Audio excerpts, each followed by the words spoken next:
I'm Dr. Holly Putnam, and I'm the Chief Medical Officer for Emancipet. Today I'm going to answer some questions on how to keep your dogs and cats safe during our cold weather months. This is Vetted.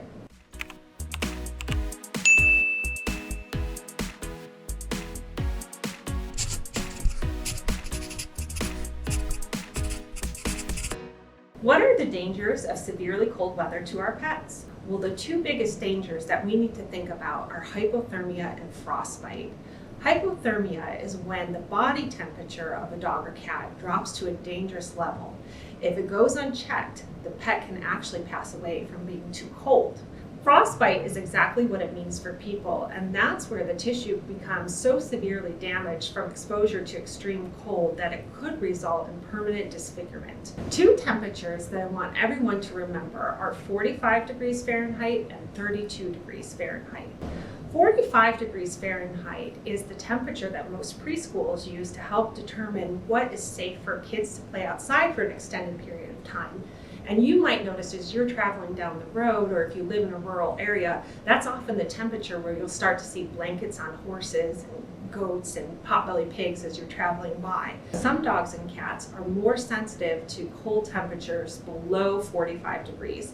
So you may want to think about providing some sort of shelter for them, particularly if they sleep outside. While 32 degrees Fahrenheit is the temperature that water freezes, and we need to keep that in mind because their water and food sources, if located outside, are most likely going to freeze. And we want to make sure that we're able to either defrost the food and water or provide them with fresh food and water so that they can drink and eat.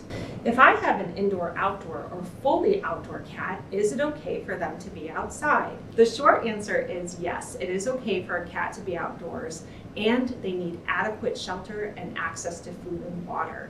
So it's very important that as the temperature drops below 45 degrees and particularly below freezing at 32 degrees Fahrenheit, cats have access to an area where they can get away from the cold weather and particularly the wind. Should I put my dog or cat in coats and boots? How can I protect them on walks? If your dog or cat will tolerate a coat and boots safely, then that is definitely appropriate to put on them. However, there are many dogs and cats that will not tolerate that, and in that case, what you'll want to do is keep a close eye on them while you're taking your walk. A good rule of thumb is that if it's cold for people, it's cold for dogs and cats. So keep a close eye on them. If you see them starting to shiver, if they start to lift a paw in the air, or they stop moving, those are all signs that it might be too cold and it's time to turn back. What should I do if I find a stray in the cold? Well, this is a really good reminder that dogs and cats will naturally try to find protection from the elements. And one thing we need to really remember is that cats will often be drawn to vehicles for protection. And what that means is they may climb up into the engine of the car, under a hood, or try to fit between the tire and the rest of the car. So it's really important in cold weather temperatures to go ahead and tap or really bang on the hood of the car to try to get their attention and to at least make some sort of vocalization so that you know they're there. If you do happen to find a stray out in the cold temperatures, you can safely handle the dog or cat, go ahead and bring it inside your home, your garage, even your car to get it out of the elements. And then the next step would be to call your local animal control officer. Should I be feeding my pets more in the winter for extra protection?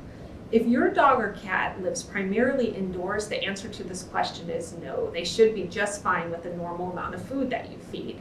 But if your dog or cat lives primarily outdoors, then yes, you may want to go ahead and feed them a little bit extra. A good rule of thumb is to feed about a quarter more than what's recommended on the back of the pet food bag. An important thing to remember though is you'll want to watch them and keep an eye on their weight and make sure that you're feeding the appropriate amount. If they look like they're gaining some weight, go ahead and back off of that amount. If they look like they're losing weight, you may want to increase the amount. How could I care for my pet's paws during the winter? Some dogs and cats may experience some irritation on their paws during cold weather months, particularly in the Northeast, where salting of roads is very common. So one thing you may want to think about is rinsing or at least wiping your dogs and cats' paws when they come in from the outside to remove any salt.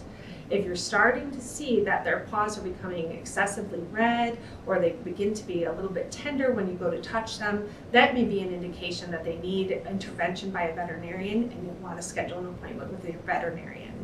What should I put in my emergency preparedness kit, such as if the power or water is shut off? This is something that you'll want to think about just like you would for yourself and your family. So you'll want to think about the need for water and food and maintaining their body temperature. So it's a great idea to have extra water that is bottled if possible, some food that will not freeze, or an area that it can be warmed up in.